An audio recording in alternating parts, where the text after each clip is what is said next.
প্রথম আলোর অডিও সংবাদে স্বাগত। আমি একেএম সাইফুল করিম। জানিয়ে দিচ্ছি দিনের প্রধান খবরগুলো। চীনের দালিয়ান থেকে বেইজিংয়ে পৌঁছেছেন প্রধানমন্ত্রী তারেক রহমান। 24 জুন স্থানীয় সময় বিকেল 5:35 বেইজিংয়ের চাওমিং রেল স্টেশনে পৌঁছান প্রধানমন্ত্রী। সফরসঙ্গী হিসেবে রয়েছেন তার সহধর্মিণী জুবাইদা রহমান। এ সময় চাওমিং রেল স্টেশনে প্রধানমন্ত্রী তারেক রহমান ও তার সহধর্মিণীকে লাল গালিচা সংবর্ধনা ও গার্ড অফ অনার দেওয়া হয়।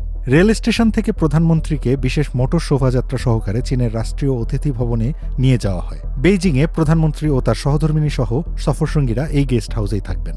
এর আগে স্থানীয় সময় বেলা 1:58 দালিয়ান উত্তর রেল স্টেশন থেকে হাই স্পিড ট্রেনে বেইজিংয়ের উদ্দেশ্যে যাত্রা করেন প্রধানমন্ত্রী তারেক রহমান।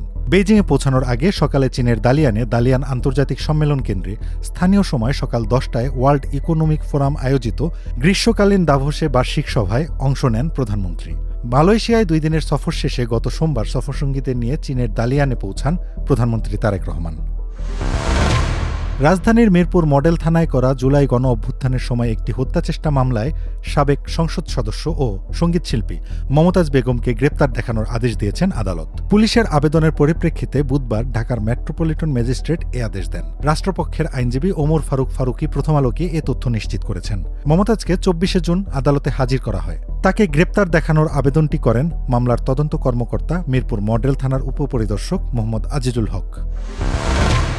গাইবান্ধায় 6 বছরের এক শিশুকে ধর্ষণ চেষ্টার অভিযোগে একটি রেস্তোরাঁয় ভাঙচুর করে পুড়িয়ে দিয়েছে বিক্ষুব্ধ এলাকাবাসী।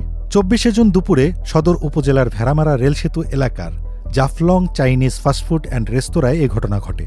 ধর্ষণ চেষ্টার অভিযোগে রেস্তোরাঁর এক কর্মচারীকে আটক করেছে পুলিশ। এলাকাবাসীর অভিযোগ, 6 বছরের ওই শিশুকে রেস্তোরাঁর ভেতরে ডেকে নিয়ে ধর্ষণের চেষ্টা করে ওই কর্মচারী। এ সময় শিশুটির চিৎকারে আশেপাশের লোকজন ছুটে আসে। এক পর্যায়ে উত্তেজিত জনতা রেস্তোরাঁটির চারপাশ ঘিরে অভিযুক্তকে আটক করে। পরে উত্তেজিত জনতা রেস্তোরাঁটি ভাঙচুর করে আগুন লাগিয়ে দেয় এবং ওই কর্মচারীকে মারধর করে। খবর পেয়ে গাইবান্ধা সদর থানা পুলিশ এলাকাবাসীকে শান্ত করে পরিস্থিতি নিয়ন্ত্রণে আনে। বিশ্বের অন্যতম শীর্ষ ধনী ও মাইক্রোসফটের প্রতিষ্ঠাতা বিল গেটস 3 নারীর সঙ্গে তার বিবাহ বহির্ভূত সম্পর্কের কথা স্বীকার করেছেন। মার্কিন প্রতিনিধি পরিষদের ওভারসাইট কমিটিকে দেওয়া এক রুদ্ধদ্বার সাক্ষ্য পর্বে তিনি কথা বলেন। কুখ্যাত যৌন নিপীড়ক প্রয়াত জেফ্রি এপস্টিনের সঙ্গে সম্পর্ক নিয়ে জিজ্ঞাসাবাদের মুখে গেটস 2 রুশ নারী ব্রিজ খেলোয়াড় মিলা আন্তনোভা ও পারমাণবিক পদার্থবিদ কারিমা নিগমাতুলিনা এবং পরে আরেক নারী বিজ্ঞানীর সঙ্গে তার সম্পর্কের কথা জানান। গেটস দাবি করেন 2011 সালে এপস্টিনের সঙ্গে পরিচয়ের আগেই চিকিৎসা উদ্যোক্তা অ্যালিস জ্যাকবসের সঙ্গে তার সম্পর্ক ছিল এবং এপস্টিন এসব তথ্য ব্যবহার করে তাকে ব্ল্যাকমেইল করার চেষ্টা করেছিলেন। চোটের কারণে দীর্ঘ 651 দিন মাঠের বাইরে থাকার পর অবশেষে 25 জুন স্কটল্যান্ডের বিপক্ষে ম্যাচ দিয়ে ব্রাজিলের জার্সিতে মাঠে ফিরছেন তারকা ফরোয়ার্ড নেইমার। গ্রুপ সি এর সমীকরণে 2 ম্যাচে 4 পয়েন্ট নিয়ে ব্রাজিল এগিয়ে থাকলেও দলটির পারফরম্যান্সে এখনও চেনা ছন্দ মেলেনি। মরক্কোর সঙ্গে ড্র এবং হাইতির বিপক্ষে 3-0 গোলের জয়ে ভিনিসিয়াস জুনিয়র আলো ছড়ালেও কোচ কার্লো আনচেলোত্তি বড় মঞ্চে নেইমারের অভিজ্ঞতার উপরেই ভরসা রাখছেন। গত সপ্তাহে পূর্ণ অনুশীলনে ফেরা 34 বছর বয়সী নেইমার হয়তো বদলি হিসেবে শেষ 30 মিনিটে মাঠে নামবেন।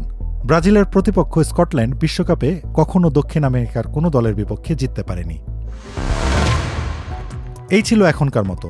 প্রথম আলোর অডিও সংবাদ শুনুন আমাদের ইউটিউব চ্যানেল, ফেসবুক পেজ ও প্রথমআলো.com-এ।